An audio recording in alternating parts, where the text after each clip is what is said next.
Assalamualaikum warahmatullahi wabarakatuh. Perkenalkan, nama saya Dharma Adikara. Hari ini saya ingin sedikit membahas tentang sejarah masuknya Islam di Nusantara dan bagaimana penyebarannya berkembang di Indonesia. Nah, kalian pernah penasaran nggak bagaimana bisa negara kita Indonesia ini dengan negara kepulauan yang begitu luas dan jauh banget dari negara Timur Tengah yang di mana mayoritas penduduknya itu Muslim. Nah, di sini saya akan membahasnya. Nah, mari kita bahas tuntas. Ada dua hal kapan dan dari mana Islam itu pertama kali masuk. Kemudian gimana sih caranya agama ini bisa menyebar seluas hingga sekarang di seluruh Indonesia. Nah, mari kita langsung aja kita bahas di sini tanpa berlama-lama. Oke, yang pertama itu kita bahas dulu teori-teori masuknya Islam. Nah, di sini nih para ahli itu eh, membagi menjadi 4 teori yang populer. Yang pertama yaitu ada teori Gujarat. Nah, ini nih yang sering kita dengar nih teorinya nih di sekolah. Nah, waktu kita SD sama SMP itu pernah dengar yang namanya teori Gujarat.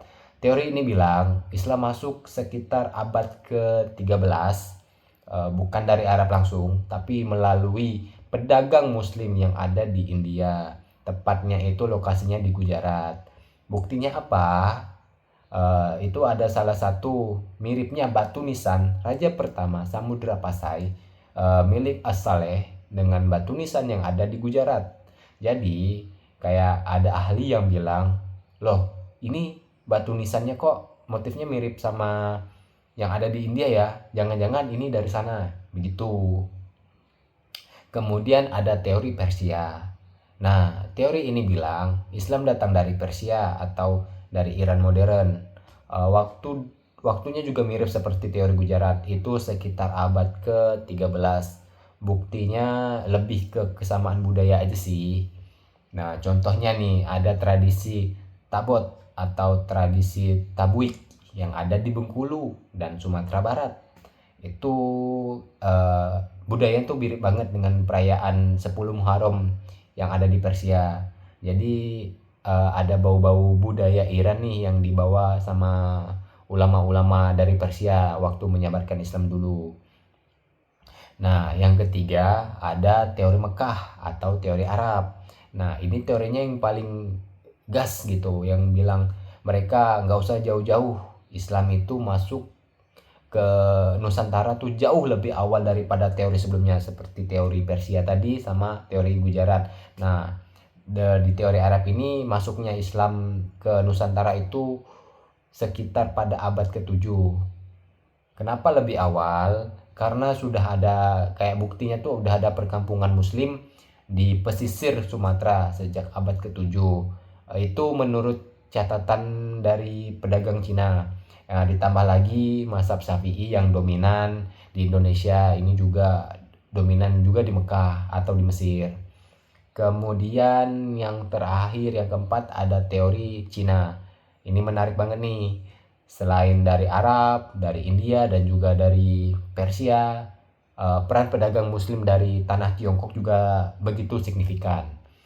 Terutama di daerah pesisir utara Jawa. Uh, Pasti kalian pernah mendengar yang namanya dengan Laksamana Cheng Ho. Nah, dia tuh yang pernah mampir ke Indonesia untuk berdagang dan juga untuk menyebarkan agama Islam. Begitu. Jadi intinya Islam itu nggak datang dari satu tempat doang, dari berbagai tempat. Dan waktunya juga beda-beda. Beda-bedanya teori ini, tapi tujuannya tetap sama, yaitu menyebarkan kebaikan dan juga menyebarkan Islam. Nah, terus kita masuk ke bagian paling kerennya ini. Kenapa bisa Islam itu menyebar cepat di Indonesia? Mulus gitu caranya. Karena mereka nggak pakai perang, mereka masuknya melalui jalur perdamaian. Ini para ahli juga sudah menjabarkan, yaitu ada lima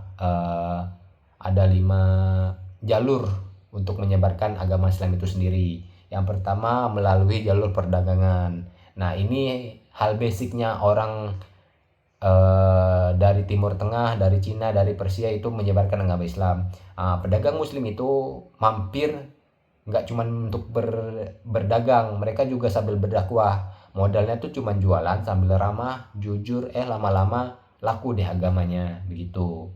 Yang kedua melalui jalur perkawinan.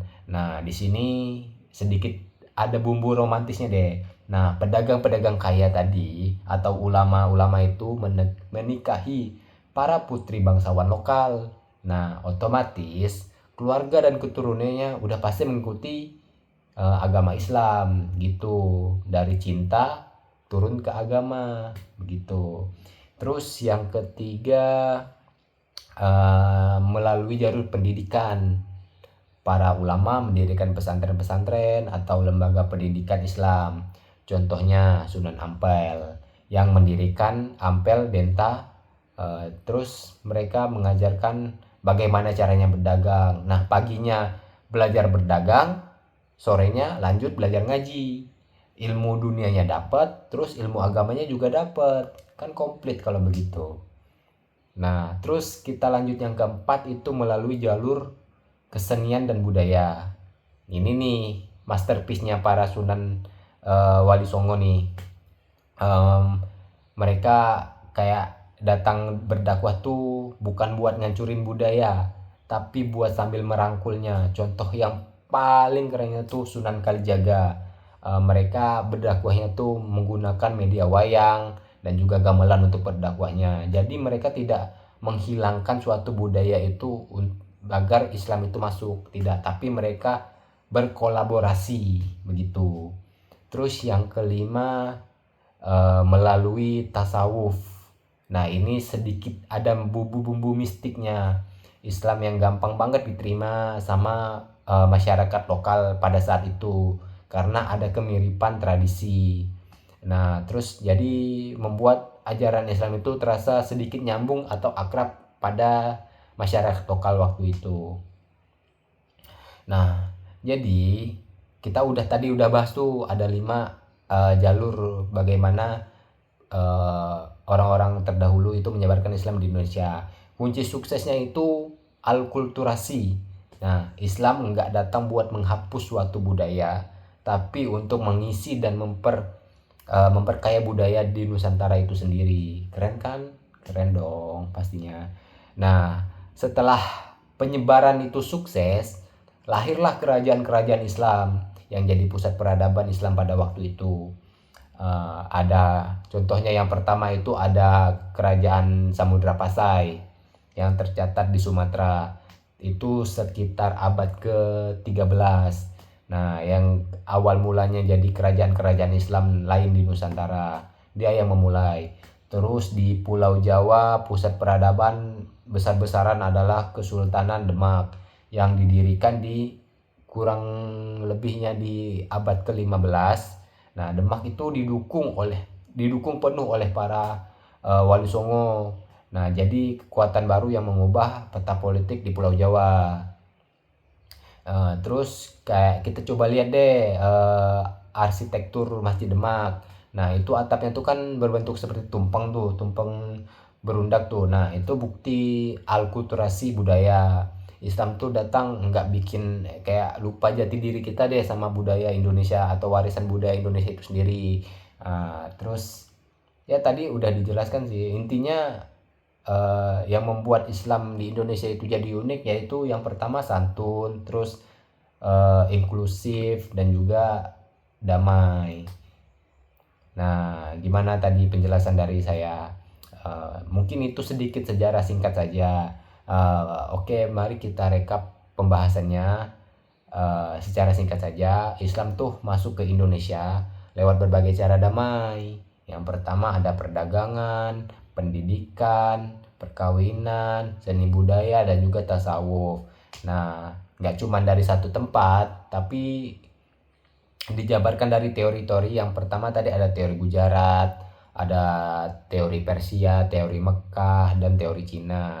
Nah, puncaknya tuh kayak melahirkan kerajaan-kerajaan Islam yang hebat gitu waktu di Indonesia. Nah, bukti kuatnya tuh Islam di Indonesia tuh unik, toleransi dan sangat menghargai budaya lokal. Nah, mari kita terus jaga keberagaman ini. Nah, mungkin sekian eh, materi tentang sejarah masuknya Islam dan berkembangnya Islam di Indonesia. Mungkin sekian saja yang dapat saya sampaikan. Mohon maaf jika ada kekurangan atau salah penyampaian dari materi saya. Saya mohon maaf.